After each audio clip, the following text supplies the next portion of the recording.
tarde a todos os nossos rádio ouvintes, também para quem nos está assistindo via Facebook.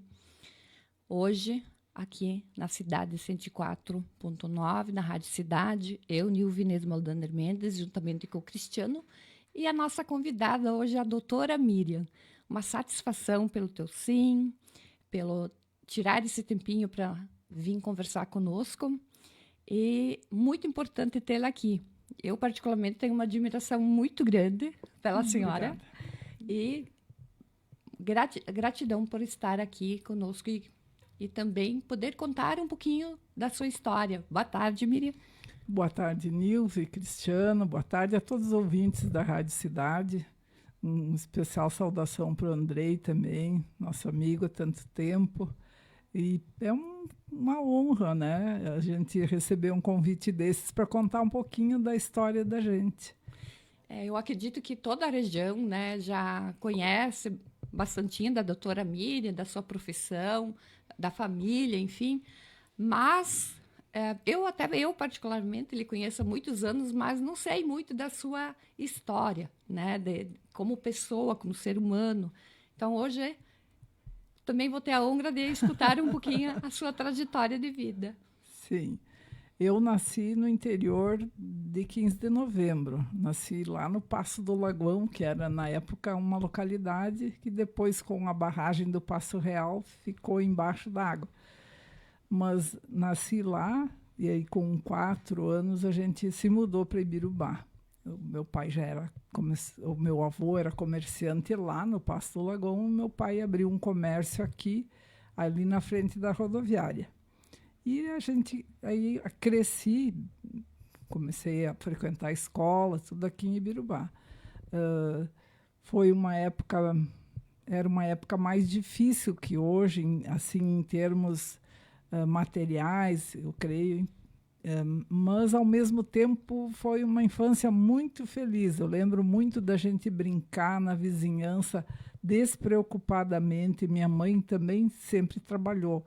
Minha mãe trabalhava junto com meu pai na casa de comércio, então eu e o meu irmão, a gente ficava...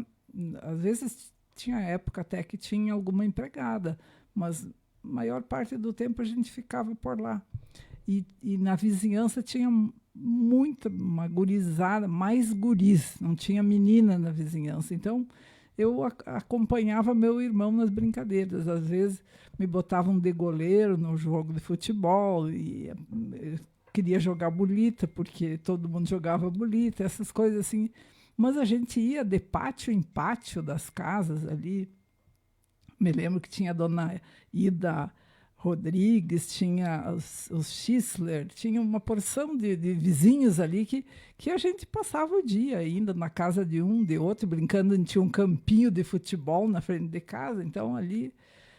e foi uma infância assim despreocupada, a gente não teve contato com drogas, com violência, sabe? Uma coisa tão... E umas brincadeiras saudáveis, sem malícias, né?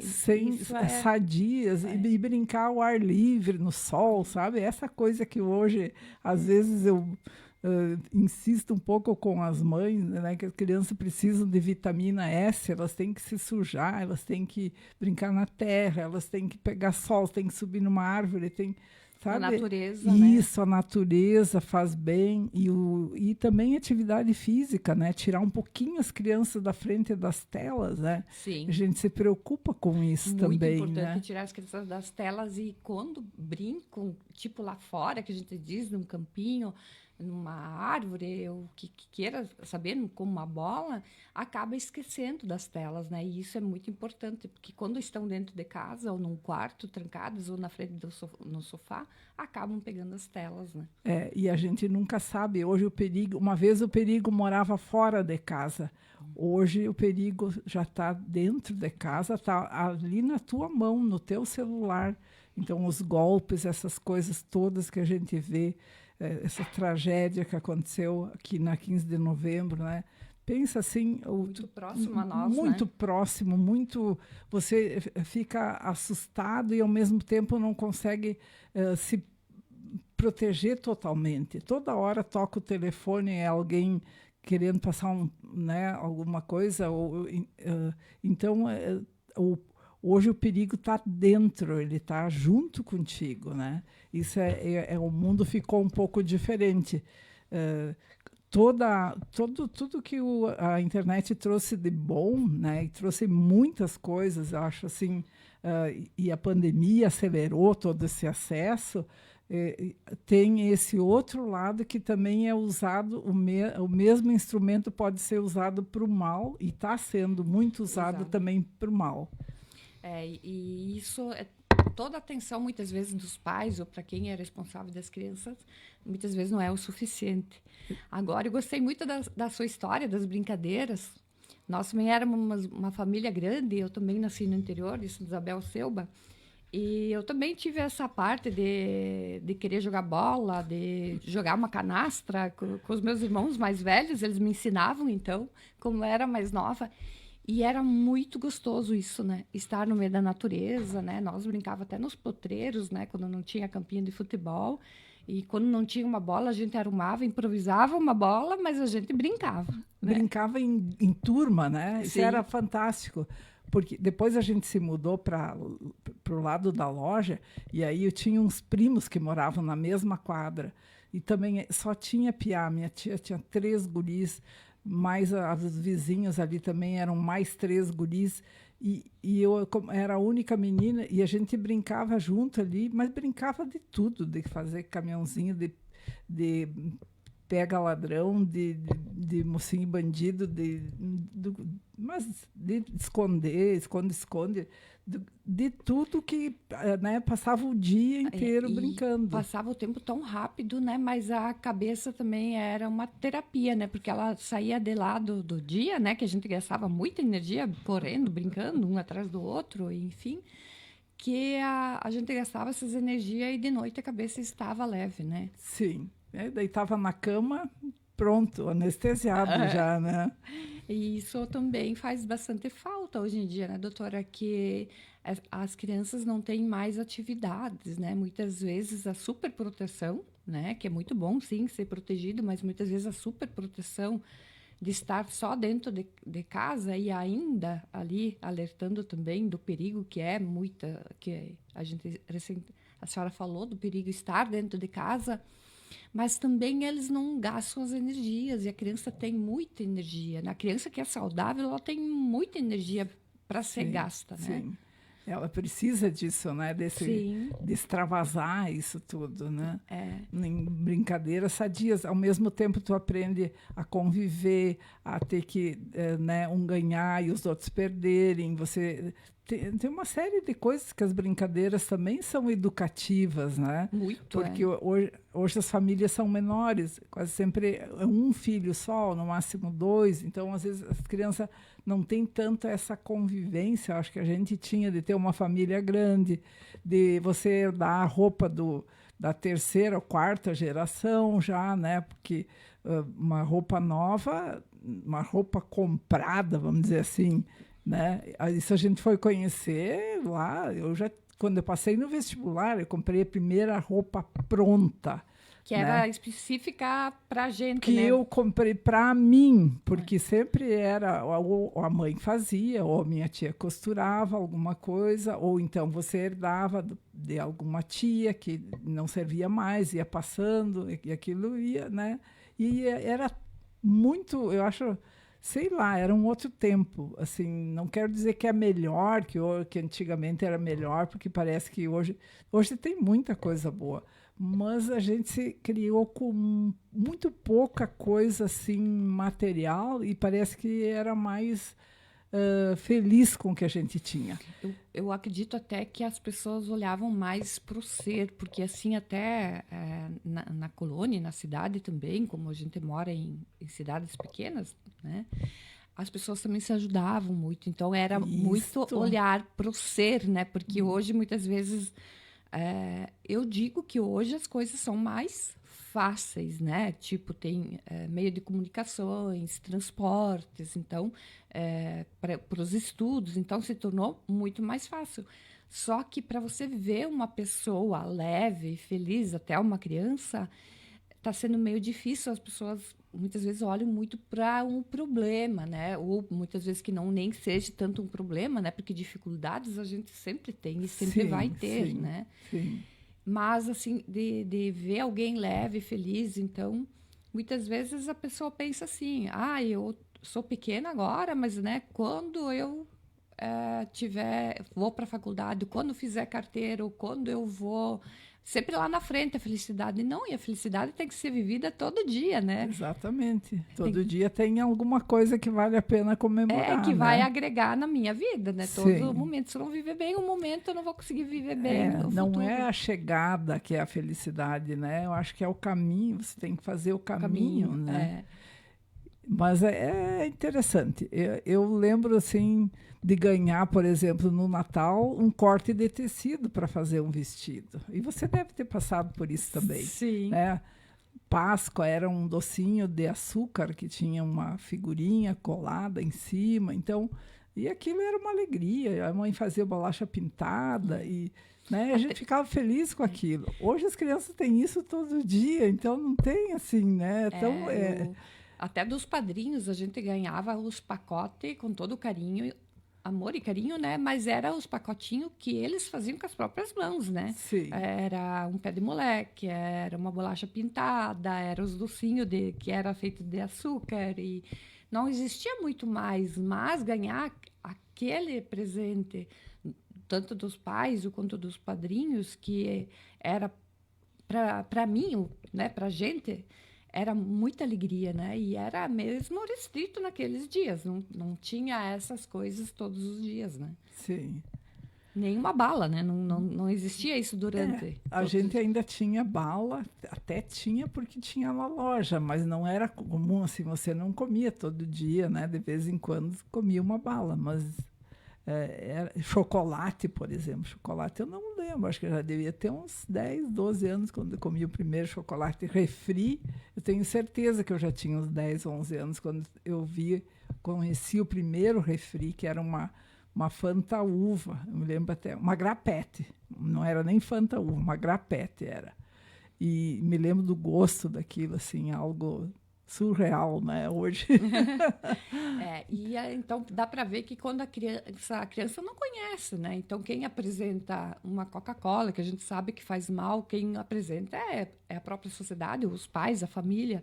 Então, muitas vezes evitar também esses doces, né, que hoje é em excesso, né? Exato. Então botar um pouco de limite, porque também tem bastante o lado da saúde, né, que não faz bem você ter isso todos os dias em excesso, né?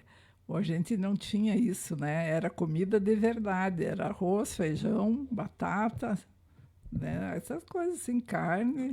E comidas ainda que produziam nas lavouras, que Sim. mesmo produziam, então era mais saudável ainda, né? Sim, sem venenos, né? Sem agrotóxico nenhum, né? E colhido ali na hora, muitas vezes uma verdura, uma fruta, né?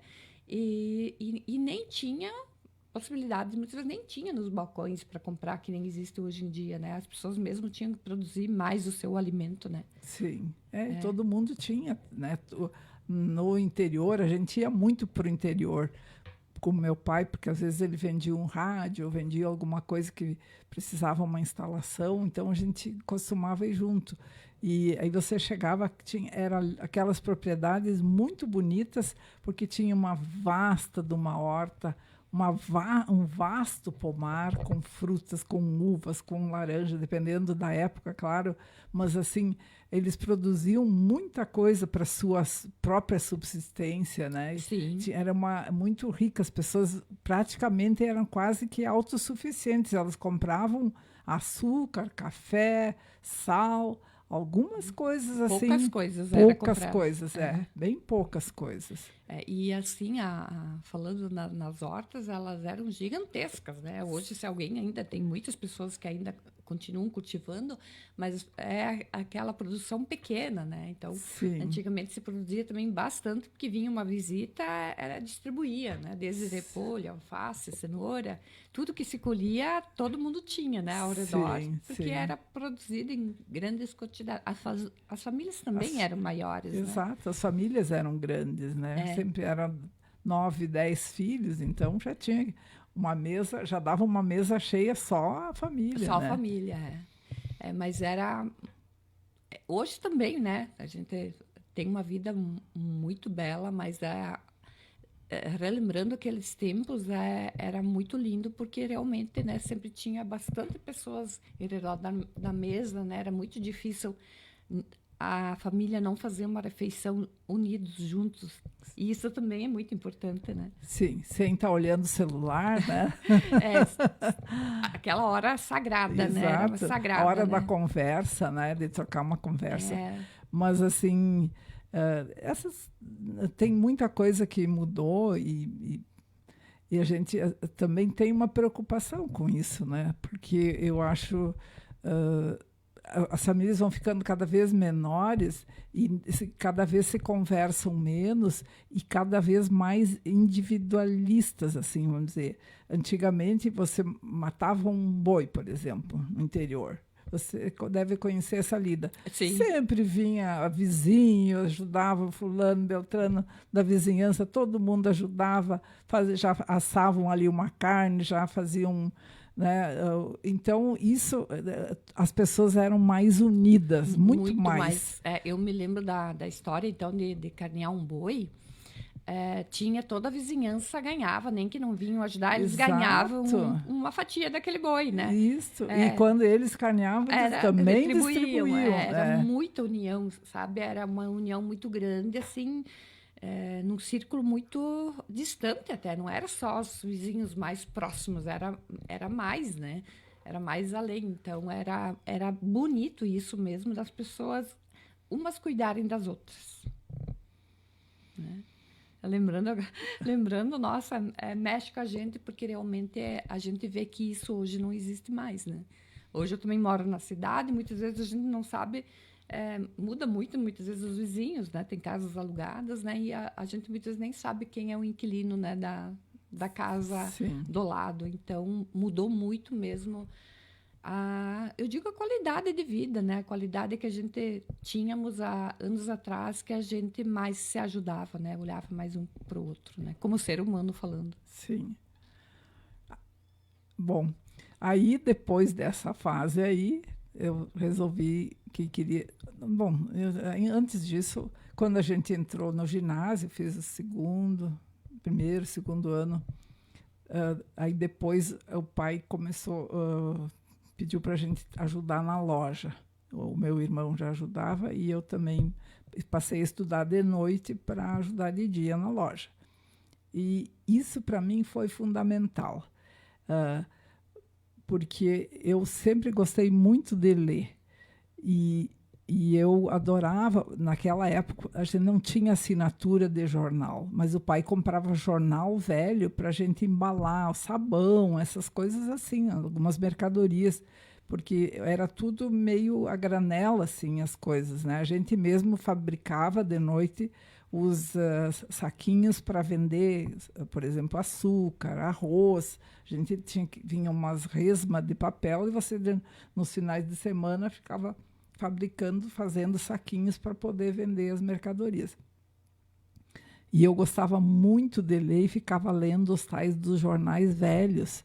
E o pai me chamava a atenção, porque às vezes tinha um cliente para atender e eu estava lá lendo notícias e lendo coisas no jornal.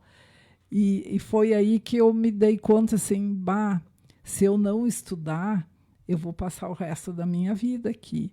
E não é o que eu imagino para mim, não é isso que eu gostaria que fosse a minha vida. Já estava vendo as escolhas, né, que já queria algo além disso. Sim. Aí, como é que nós vamos fazer? Eu já estava lá, quando terminou o 4º ano do ginásio, o pai achou que para a mulher, assim, já estava bom o meu estudo, sabe? Porque ele disse... depois vai casar e daí não vai trabalhar ou não vai, né, não vai ser aproveitado isso. E eu, assim, uma frustração imensa, né, porque tudo que eu queria na vida era estudar mais.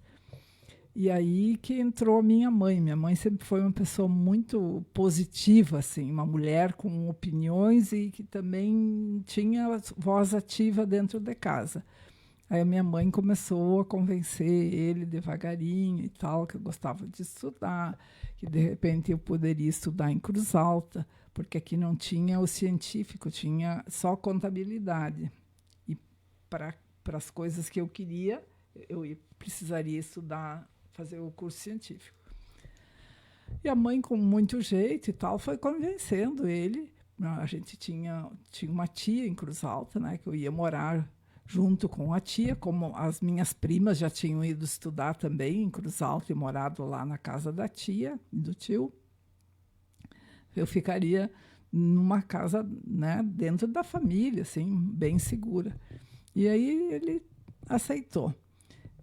Então, fui morar lá em Cruz Alta, na casa da tia Olinda, que me acolheu muito, aprendi muito com ela e fiz o primeiro ano no Antônio Sepp, em Cruz Alta. Quando terminou o primeiro ano, eu comecei a ver que para a medicina, que era que eu estava mais ou menos querendo, aquele colégio eu achei que ele estava um pouco fraco, né? Apesar que era um colégio bom. Aí fiz um teste de seleção, na época a gente fazia muito isso, um teste de seleção para o Manuel Ribas, que é um outro colégio público de Santa Maria. Porque tinha amigas minhas que tinham ido para Santa Maria, estavam estudando lá, e lá já tinha faculdade, então você já tinha um colégio que já preparava mais para a faculdade mesmo. Era um colégio muito bom. Aí passei na tal da seleção e me fui para Santa Maria. Morei lá numa pensão, também de uma família conhecida dos meus pais, tal. Morava lá, eu mais uns, acho que 5, 6 estudantes, a gente em 2 quartos lá, a gente se dividia. E aí estudei aquele ano em Santa Maria, foi um ano também muito bom. Quando terminou em Santa Maria, eu tinha um namorado de Caxias do Sul. Aí eu queria, claro, a gente queria ficar mais próximo. Aí ele meio que me convenceu que deveria ir para Porto Alegre. E eu também achei que era que era uma cidade maior e tal, que ia ter mais oportunidades, o curso de medicina seria melhor. Tá. Fiz até meio escondido. Peguei um ônibus noturno em Santa Maria, tinha me inscrito para fazer a prova de seleção, outra vez prova de seleção, para o tal do colégio, nos fundos do Palácio Piratini, era o tal do colégio. E peguei o ônibus noturno, cheguei de madrugada, quase amanhecendo o dia em Porto Alegre, fiquei na rodoviária, esperando o dia amanhecer, e aí fui para a prova de seleção. Passei lá também. Aí tá, fui para Porto Alegre. A primeira pessoa que me acolheu em Porto Alegre foi minha prima, a Sônia Berthier, que hoje mora aqui na 15 de novembro, aqui na esquina Erno Vaz, mas morou sempre em Porto Alegre. Ela e o doutor Augusto, então, me acolheram lá. Fiquei, acho que 1 dia ou 2, até achar uma pensão, algum lugar para poder ficar, né? Aí consegui ficar na casa do professor Arthur Canitz, que estava morando em Porto Alegre, ele e a dona Érica, lá em Petrópolis, e morei na casa deles, então, no quartinho lá na dependência de empregada, né, que tinha um banheirinho, e tinha uma entrada de serviço, assim, ficava Sim. isolada, né, então podia entrar e sair. E aí comecei a fazer fiz o 3º ano, então, lá no Paula Soares, e fiz de manhã, eu peguei de tarde lá. De manhã eu fazia um cursinho que era o Arquimedes, porque eu peguei uma época de transição do científico, eu já fiz o primeiro vestibular unificado. E naquela época, quem queria medicina fazia mais biologia, fazia outras coisas, tinha isso mais, já escolhia isso. E daí, de repente, eu tinha que fazer vestibular de todas as matérias, de física, de matemática, de coisas que eu não tinha me preparado tanto, digamos assim. E aí, esse cursinho foi até... A gente deve muito a muitas pessoas. Eu sempre sou muito grata com isso. E isso eu devo ao Ralph Sommer, que era meu amigo daqui, era filho do Dr. Egon Sommer, foi meu amigo lá, foi meu amigo durante a faculdade. E ele é uma pessoa extremamente inteligente, estudioso, e ele que me deu a dica: Miriam, tu tem que pegar um cursinho agora que vai reforçar o que tu teve meio fraco durante o teu... Fazer uma revisão, né? Exatamente. Te falta essas coisas aqui e vai chegar lá no vestibular, tu vai ter que passar nessas provas também. E aí foi e deu certo. Graças a Deus eu passei no vestibular, porque meu pai disse assim: você pode tentar uma vez. Se você não conseguir, você vai voltar ou vai fazer. A minha mãe já é mais suave. Não, aí você vai fazer artes, você vai ser professora. Tá, tudo bem. Coloquei, na época a gente podia fazer as opções de vestibular, acho que coloquei 8 opções diferentes, assim, porque alguma coisa eu tinha que entrar, passar, né? Tinha que passar. Medicina, umas coisas bem diferentes, geologia, agronomia, e foi, né, assim, no final, então, eu coloquei artes, acho que foi isso, que foi a última opção lá, que era uma nota mais baixa para entrar, e pensei, alguma coisa dessa vou me encaixar, vou passar e vou poder ficar. Mas aí deu certo, passei na medicina da URGS, que era federal, que a gente tinha condições de... E deixa eu lhe pedir, assim, agora que você também teve um pai sempre muito presente, né? Mesmo que ele, né? Porque eu acho, assim, esses limites. Porque, né? Se você não passar, você vai voltar. Mas quanto mais a gente estuda, quando a gente tem um pai, né? Que diz assim, não, você está aí para estudar, então se esforça, né? Porque tenho... Todo aquele gasto também era difícil na época, que hoje também não é tudo tão fácil quando o filho vai morar fora, porque é aluguel, então antigamente, né, tinha as pessoas de bom coração que muitas vezes acolhiam, né, hoje já é mais difícil isso acontecer. É muito importante, assim, quando um pai também diz assim, né, até ali, né. Meu pai foi fantástico.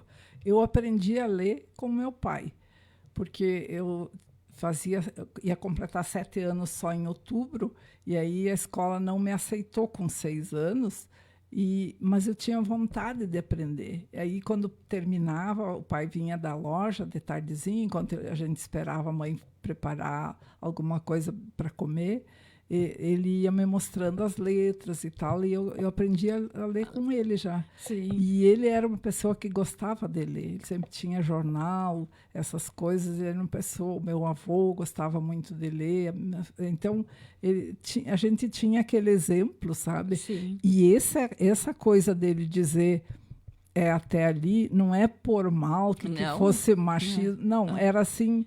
para proteger, sabe? Para proteger. Porque ele preferia, acho que se sentia mais seguro se a mulher tivesse por perto, em casa, né? Embaixo dos olhos dele, em vez de uma cidade grande, assustadora, perigosa. E ele foi ver, eu vejo, às vezes, com tanta diferença, ele foi ver onde eu estava, onde eu morava, ele foi para Porto Alegre quando eu me formei, na minha formatura. É que o transporte era tudo muito difícil naquela época, não é que nem hoje. Porto Alegre a gente acha que é um pulinho, né? Então, naquela época, era tudo mais difícil, não era que nem hoje, se um filho vai estudar para Porto Alegre, a facilidade de ir num final de semana, né? Então, era uma viagem, era uma enorme uma viagem. Tu pegava um Ouro e Prata, demorava umas 8 horas para ir, né? Era bem, não tinha essa estrada da produção, acho que foi no meio da faculdade, lembro, depois a gente já estava... Sei que era muito demorado e era caro também para os nossos padrões, né? Então, eu vinha uma vez por mês. E ia com um dinheirinho certinho para comer, para me sustentar naquele mês, para pagar a parte do aluguel, um pouco da comida, tinha que equilibrar, não podia gastar muito aqui e ali, senão não tinha telefone, nós não tínhamos telefone. Para falar com alguém, a gente marcava um horário, a gente mandava um telegrama para o pai ou para a mãe para ir na CRT, que o pessoal hoje acho que não sabe nem o que é, a Companhia Rio Grandense de Telecomunicações, para marcar uma hora, tipo assim, sábado de noite, às 8 horas, eu ia na CRT em Porto Alegre, e alguém, então, na CRT, lá com o Tuta também, a gente para conversar, quando não podia vir, era então uma vez por semana na CRT, né? Isso, pensa hoje, assim, o que é a facilidade de hoje. A tecnologia que temos hoje, então, olhando o lado bom, né, que a gente estava também falando antes, né, das redes sociais, o lado bom que é quando o filho vai, muitas vezes, até estudar no exterior, né, se falam por videochamada e parece que a pessoa está presente realmente. Então, a tecnologia é maravilhosa, sabendo usar, né? Pro lado do bem, é maravilhosa. E naquela época, não. Tinha saudades, né, doutora? Sim. E, às vezes, ficava doente, né? Dava uma febre, dava uma gripe forte. Você está longe, você, né? Não tinha... acho que a gente não tinha plano de saúde. Nem sei se existia plano de saúde na época, mas... era assim, era tudo bem mais difícil. Quando eu entrei na faculdade, eu almoçava sempre no restaurante universitário, então era baratinho, era fácil ali. Mas, olha, cinema em Porto Alegre, eu devo ter ido, todo o curso, eu devo ter ido talvez umas 5 vezes, assim. Até porque medicina sempre foi um curso muito puxado, e a gente tinha que estudar muito. Então, os finais de semana, nós tínhamos um grupo de estudo. Sempre tinha, da turma ali, o pessoal mais próximo, quase sempre pessoas de fora, porque o pessoal de Porto Alegre já se conhecia, eles entre si já tinham as amizades. Então, nós que vínhamos do interior, assim, meio perdidos, a gente se juntava no fim de semana, fazia uma baciada de pipoca, um chimarrão, e estudava, né? Estudava para as provas, estudava de noite também, porque o curso era de dia, mais dificilmente tinha aulas à noite na minha época. Mas a gente tinha que... Eu lembro de ter que estudar muito, muito. E até as pesquisas, era tudo mais difícil, tinha que se ir à biblioteca, Exato, né? Aqueles livrões dessa altura, eles eram caros, né? E nem sempre tu poderia comprar. Então, eu fui muito à biblioteca lá da faculdade, né? Aí você podia emprestar um livro, levar para casa para estudar aquele assunto. Depois, mais para frente, lá pelo 4º ano de medicina, 5º, a gente tinha um grupo fechado que já vinha estudando há bastante tempo. Aí a gente fazia assim, nós tínhamos 5 matérias, por exemplo, que precisava de livro. Cada uma comprava um livro. E a gente emprestava um para outro e estudava junto, fazia os resumos de noite e estudava junto, porque daí uma trazia o livro e as outras todos podiam estudar juntos, né? Para ver o que nós estávamos falando antes do interior, era em tudo, né? Mais essa ajuda mútua, né? De pessoas se ajudando para um bem maior, né? Isso é muito lindo, né? Então... e as amizades que tu faz nessa época, porque assim, amigos verdadeiros são os amigos que te conheceram quando você não tinha pila no bolso. Que estava lá lutando para a tua profissão, para a tua caminhada, para ser alguém na vida, né? Eu sempre, por isso que eu tenho amigas que são minhas amigas, foram colegas de jardim de infância, posso dizer, que é a Beth Baggio, a Marlice Traina, a Marilene Poiker, a Linda Mir Nogueira, que já se foi, que era uma amiga do coração, que são amigas, eram, junto com a Linda Mir, amigas da vida inteira, sabe? Que conheceram quando eu cheguei na cidade, quando a gente chegou do interior, que não conhecia ninguém, não tinha nenhuma amizade, que me acolheram na casa deles, sabe? E a gente meio que se criou assim no pátio, né? Brincando e E eu gosto delas e procuro conservar até hoje, porque eu acho isso que essas são as... É uma essência, né, que a gente tem dentro da gente, né? De amigos de coração, que a gente diz. Né? São aqueles amigos assim que tu pode, se tu passar um ano sem ver, tu senta e conversa como se tivesse conversado ontem, assim, né? Sim, porque sempre ficam, né? Mesmo não se vendo há anos, aquela essência, aquela amizade, ela é tão profunda que parece que elas passaram todos os anos com a gente, né? E depois de se formar, voltou logo a Ibirubá, doutora? Voltei. Daí eu me formei e vim trabalhar aqui. Comecei, eu acho que me formei em dezembro, comecei aqui em começo de fevereiro, já estava trabalhando ali no Hospital Lanes Dias. Comecei devagarinho. Eu lembro que os primeiros tempos foi bem demorado, difícil, assim, porque tinha muitos médicos bons e clínicos e cirurgiões e obstetras. O médico fazia tudo naquela época, né? Tinha o doutor Eurico, tinha o doutor João, tinha o doutor Orsini, tinha médicos assim muito, muito bons mesmo. E aí, mas foi devagarinho. Como eu era mulher, pelo fato de ser mulher, muitas mulheres começaram a me procurar por se sentirem mais à vontade para fazer as suas queixas, os seus exames ginecológicos, etc. Então, começou por aí. Mas eu lembro que eu comprei uma mesinha, uma cadeira, as cadeiras da frente, um consultóriozinho muito simplesinho, e demorei 6 meses para pagar as prestações daquele consultório. No começo, assim, foi bem difícil, não, sei lá, foi dentro do esperado, mas não é assim nada que chega abafando, né? E vamos supor, essas expectativas que alguma coisa cai do céu, como se diz, não, né? A gente tem que ir atrás e lutar pelo que quer. E ter coragem também, porque naquela época é diferente do que hoje, né, doutora? Hoje, muitas vezes, as pessoas fazem prestações bem alongadas, assim, muitas vezes de 1 ano, 2 anos. E naquela época não existia muito, assim, que eu me lembro, era mais curto, assim, a possibilidade de a gente ter créditos, né? Sim, sim. Mas eu acho que daí fiquei 2 anos aqui. 2 anos trabalhando, auxiliava cirurgias também, eu sempre, já durante o curso de medicina, nas férias, eu vinha para cá e ia para o hospital. Ia lá trabalhar no hospital, eu gostava muito disso, e aí eu auxiliava a cirurgia. Tá, assim, sempre me chamavam para auxiliar. Auxiliava bastante o doutor João, trabalhei muito com ele, tenho saudades dele, doutor João, doutor Edson, pessoas assim que eram colegas muito bons. Sim. E aí já ajudava nisso aí. Depois veio o doutor Delmar Servieri, que também era um colega ótimo.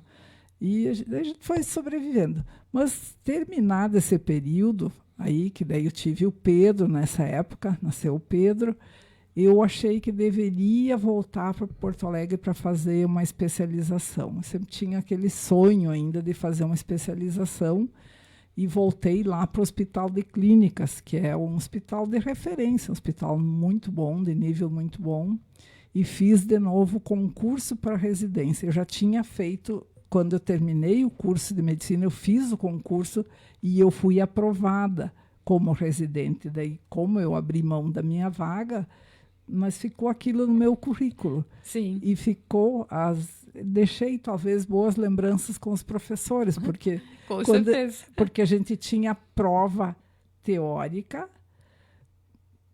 que você tinha que passar naturalmente, né, que já era eliminatória. Aí você tinha a prova oral e, por último, a prova de títulos. E aí, na prova oral, eu tive sorte, porque um dos professores da banca foi meu professor durante a graduação e me faziam várias perguntas, né? Apresentavam casos para ver como é que você se virava e tal. E um dos professores foi mais assim, ele me viu eu estava com um livro de medicina. Eu lembro porque eu fui de ônibus para lá e no ônibus ainda eu fui estudando algumas coisas, estava com um livro em inglês. E ele me viu com aquele livro e disse, olha, só de te ver 2 anos depois, assim, né, você buscando mais conhecimento, eu acho que aquilo pode ter me ajudado assim, a me tranquilizar e me sair melhor na prova. Né? Então, sim, consegui ser aprovada de novo para o Hospital de Clínicas, que era o hospital que eu queria. Aí fiquei lá 2 anos. Também foi muito bom. Tive professores maravilhosos, tive a oportunidade de conviver com uma pessoa fantástica, que era o Dr. Mário Rigato, que foi, assim, na medicina, um expoente, uma pessoa que escreveu livros. Ele marcou a sua passagem aqui na Terra de uma maneira excepcional. Ele usava uma gravatinha borboleta, era a marca registrada dele. E aprendi muito, assim, professores muito generosos, sabe? Tive grandes oportunidades. A gente passava, na época, meio ano na radiologia, que era só raio-x de tórax, né? Imagina, sim, não tinha essas coisas que tinha hoje. Hoje, né? Tomografia, eu fui conhecer, eu acho que eu já estava no 2º ano da residência, foi. Aí veio um aparelho no hospital... No Hospital Moinhos de Vento, chegou um aparelho, o primeiro aparelho de tomografia do Estado, veio para... E nós fomos... Eu estava no 1º ano da residência. Eu fui junto com o doutor, com o neurologista lá, um neurologista e mais 2, 3 colegas.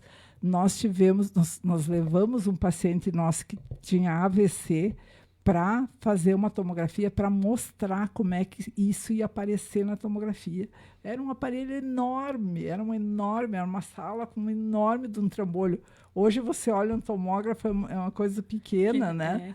E a tecnologia é maravilhosa, né? Como mudou, sim, né? E mudou para melhor. Então, nós ficamos embasbacados, assim, de olhar. Fez a tomografia, aí o cara nos chamou lá na sala, já revelou os filmes e coisa, e mostrou a lesão do AVC lá no cérebro da pessoa. Meu Deus, aquilo abriu, assim, uma cortina, abriu uma janela. Oh, meu Deus, como é que, né? Que coisa mais fantástica, maravilhosa. Sim. Porque a gente, até ali, era só... A avaliação, né? O raio-x de tórax, você tinha que saber em minúcias, porque você tinha que tirar dali tudo que você pudesse, né?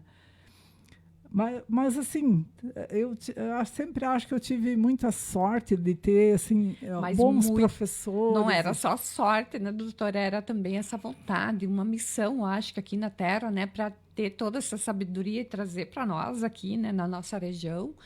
E essa força de vontade, porque naquela época, a senhora diz sorte, mas eu acho que é muita persistência, muita força de vontade e querer saber o que eu quero, né? O que eu quero para mim, porque não era tão fácil a profissão, né? Não era tão simples, ainda mais assim, para mulher, né? Não era. Mas eu sempre acho assim, o sucesso acontece quando a motivação encontra a oportunidade. E motivação eu tinha muita. E aí as oportunidades foram aparecendo e a gente foi... Eu tenho uma fala assim que eu acho que faz todo sentido, que tudo que a gente busca e vem do fundo do coração, a gente consegue, mas tem que vir lá da alma, né? Tem que ser querer... A gente tem que alinhar o cérebro com o coração. Quando você consegue alinhar essas duas coisas, você quer verdadeiramente, você tem amor naquilo, o teu cérebro vai achar os caminhos. E também para quem muitas vezes as pessoas, hoje eu vejo muito medo, assim, de não vou conseguir, será que é isso que eu quero? Ouve o teu coração, né? Depois que você ouviu o teu coração e você sabe que é isso que quer, vai com toda a vontade, com toda a coragem, porque vai dar certo, né? E se não der, é mais um passo, às vezes é um aprendizado. Também, né? É um aprendizado, nem tudo vai dar certo de primeira, né? Mas muitas coisas até não dão certo porque são um livramento, alguma coisa que não era, né? E tudo é para a evolução da gente, né? A gente vai evoluindo e vai aprendendo e vai ficando mais certo do que a gente quer, né? E do que a gente vem buscar de alma, né? Sim. E depois desses anos a senhora retornou, então, aqui para... Aí voltei para cá, daí as coisas já começaram a ser mudar um pouco. Um pouco mais fáceis dentro da especialidade e tal. Depois, mais tarde, eu tive a oportunidade de fazer mais uma pós de prevenção, uma pós que a Unimed ofereceu, que eu fui junto com o Dr. Luiz e o Dr. Ormar, nós fizemos. Depois, mais agora, por último, ainda fiz geriatria. Antes da pandemia, ainda fiz o curso de geriatria, ainda cursei, que também foram muito bons. E continuo com muita vontade de aprender. Se pudesse, eu começava de novo, assim, porque eu acho que é tão bom e tão importante tu aprender alguma coisa nova a cada dia, né? Sim, parece que incentiva, né? Ela dá um novo vigor à vida da gente, né? Sim.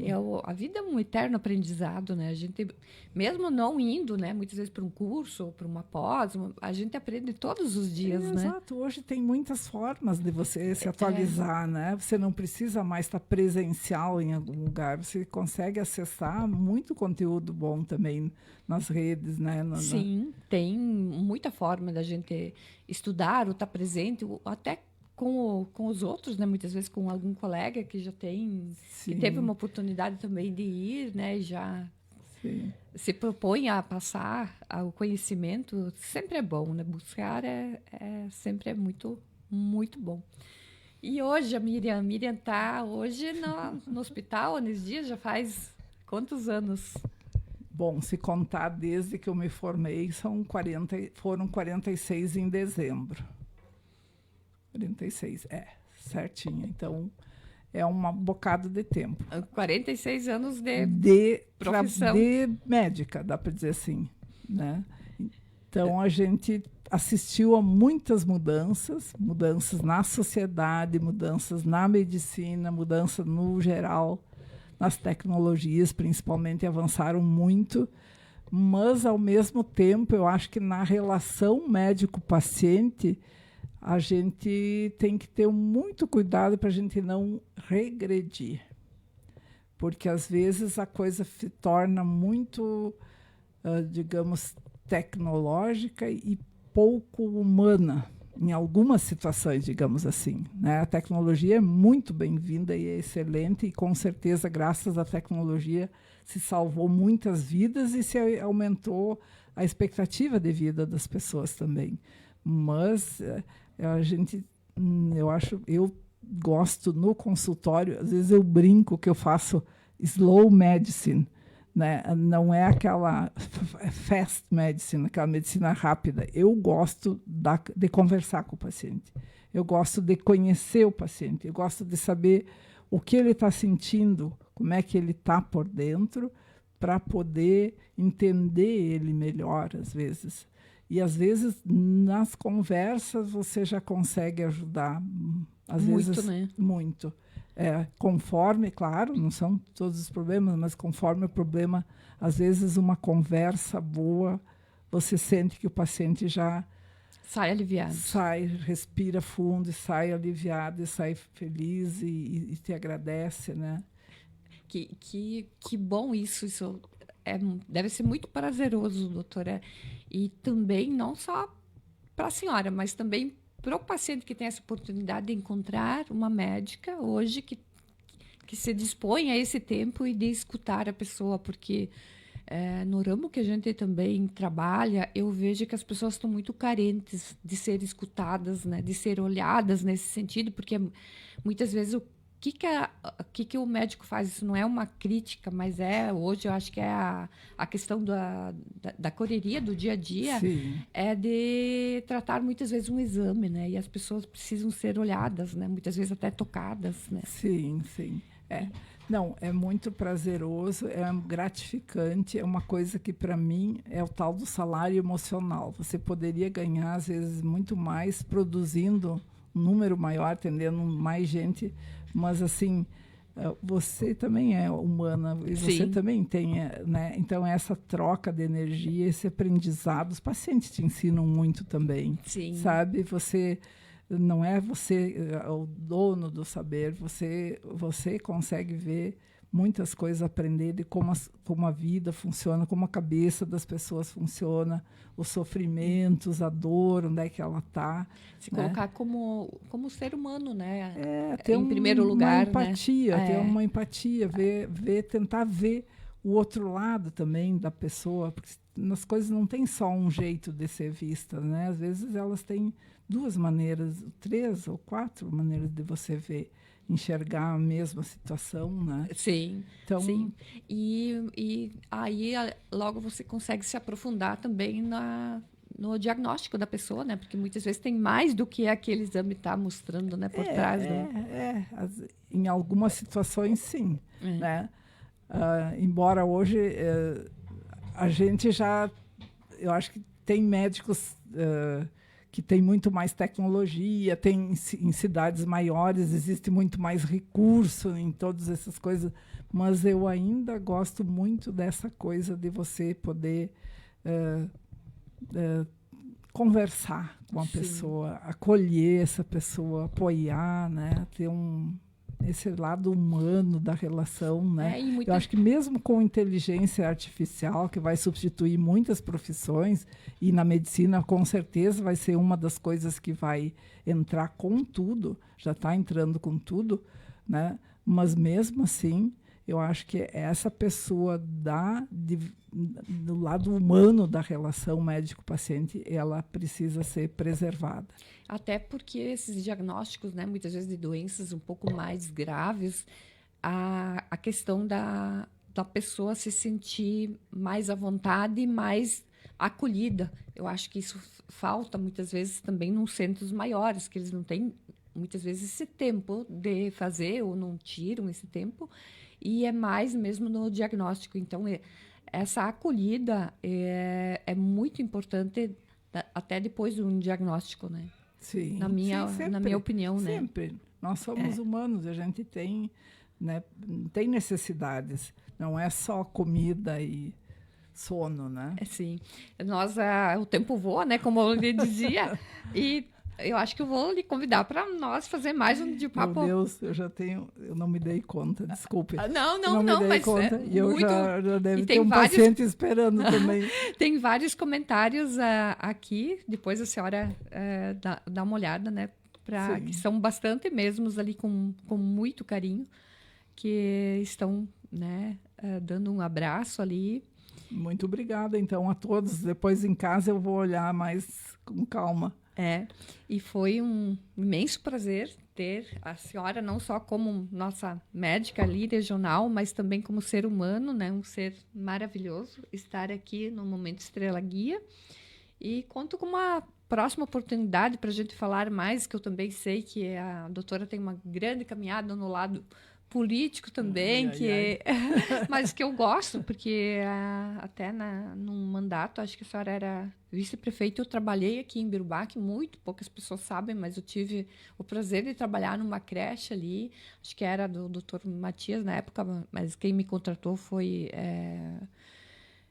me esqueci o nome agora, mas o Lulo, como é conhecido por todos, né? E eu sempre sou eternamente grata a ele, porque eu vim de Selba, não conhecia na época, era muito diferente de hoje, né? Eu não conhecia quase ninguém com uma criança pequena, então eu fui muito bem acolhida aqui em Birubá.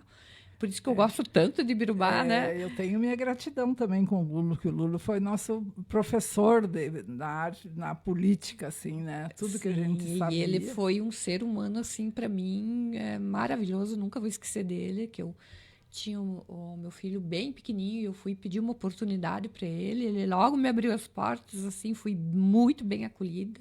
O meu filho teve uma creche maravilhosa aqui na Planalto e eu pude trabalhar na Progresso. E são coisas que a gente não esquece na vida, né? Exato. Quando alguém acolhe a gente tão bem, né? E a senhora, então, logo foi depois das eleições com o doutor Matias, a senhora foi de vice-prefeita, então... Sim, foi isso. Mas tá bem. Temos mais a conversar ainda, tem uma próxima oportunidade. Podemos sim, vamos deixar a porta aberta, então. Mas, assim, foi um imenso prazer também para mim estar aqui presente, poder conversar com vocês, né? Obrigado pela oportunidade, grande abraço a todos os ouvintes também, que sei que são muitos, essa rádio tem uma muito boa audiência. O Momento Estrela Guia sempre está muito agradecido pela nossa audiência, bastante audiência, assim, nesse momento. E sou imensamente agradecida a todos os apoiadores também, né, que me apoiam para estar nessa hora aqui na Rádio Cidade, né, o Andrei, que me deu essa oportunidade, e a senhora, né, de estar aí contando a sua história, que serve para muitas pessoas, porque eu sempre digo, nem tudo é tão fácil, né? A doutora sempre tem, como a roseira tem primeiro os espinhos, os galhos, né? Para depois ter a rosa, assim, a nossa vida também, né? Para a gente colher a rosa, a gente tem que ter uma caminhada. Isso aí. Então, uma boa tarde, uma excelente semana. Tá, igualmente para vocês.